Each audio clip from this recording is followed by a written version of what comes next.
Diagnostically, arthrocentesis is indicated to rule out septic arthritis in individuals presenting with a single or several inflamed joints. Arthrocentesis can also be used to differentiate between crystal arthropathies, such as gout and pseudogout, inflammatory and non-inflammatory effusions, and hemarthroses. It should be emphasized that a single inflamed joint should almost always undergo at least one diagnostic aspiration. Therapeutically, arthrocentesis may be performed to drain large effusions, hemarthroses, or to inject steroids or local anesthetic. Arthrocentesis should be avoided in patients with cellulitis overlying the site of needle entry out of concern of seeding the joint cavity with bacteria. Known or suspected bacteremia is a relative contraindication to arthrocentesis. However, if there is a concern of septic arthritis, the joint in question should be aspirated. The safety of arthrocentesis in patients with coagulopathy or who are on anticoagulant medications is not established. The relative risks and benefits of arthrocentesis and the use of reversal agents must be individualized. Prosthetic joints are especially susceptible to iatrogenic infection, and the procedure should be discussed with an orthopedist prior to arthrocentesis on patients who have undergone joint replacement surgery. The equipment you need includes a skin cleansing agent, gauze, 1 or 2% lidocaine, a 5 cc syringe and small needle for anesthetic injection, sterile gloves, a skin marking pen, an elastic bandage, and a sterile drape.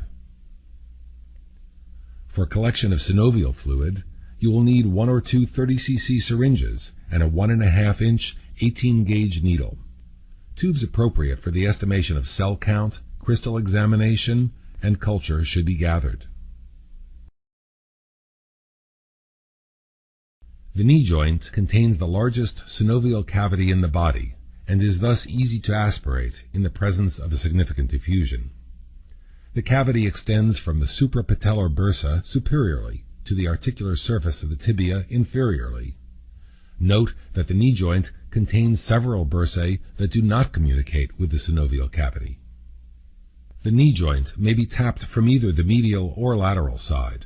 For the medial approach, the knee is extended or flexed to 15 to 20 degrees, and the patella is located.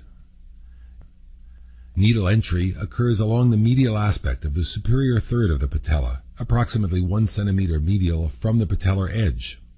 The needle is directed behind the patella and toward the intercondylar notch. The lateral approach uses the same technique from the opposite side of the knee. Informed consent should first be obtained.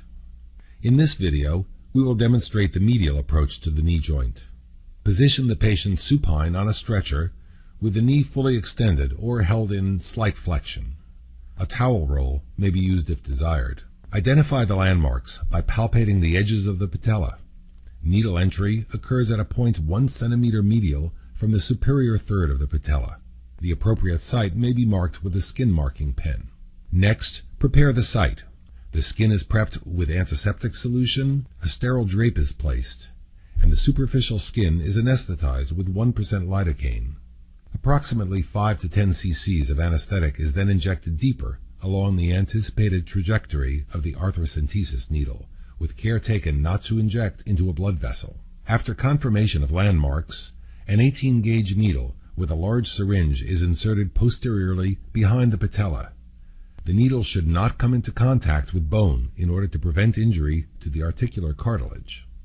Constantly pull back on the plunger as the needle is advanced. Once the joint is entered, synovial fluid will begin to fill the syringe. As much fluid as possible should be removed. If necessary, remove a full syringe and replace with a second empty syringe and continue the aspiration. The effusion may be milked to facilitate the removal of residual synovial fluid. The needle is then removed, the skin is cleansed, and the site is covered with a bandage. At the end of the procedure, make sure all needles are placed into appropriate safety devices. The appearance of the fluid should be noted. Normal synovial fluid is transparent and amber. As the number of inflammatory cells increases, the fluid becomes more opaque. Hemarthrosis will yield grossly bloody fluid. Aspirated fluid should be immediately placed into collecting tubes in the order of the priority of the diagnoses sought. An EDTA tube should be sent for cell count and differential, and a sodium heparin tube is sent for crystal examination. Ideally, at least 5 cc's of synovial fluid should remain for gram stain and cultures. Complications of arthrocentesis include iatrogenic infection, localized trauma, pain, and reaccumulation of the effusion.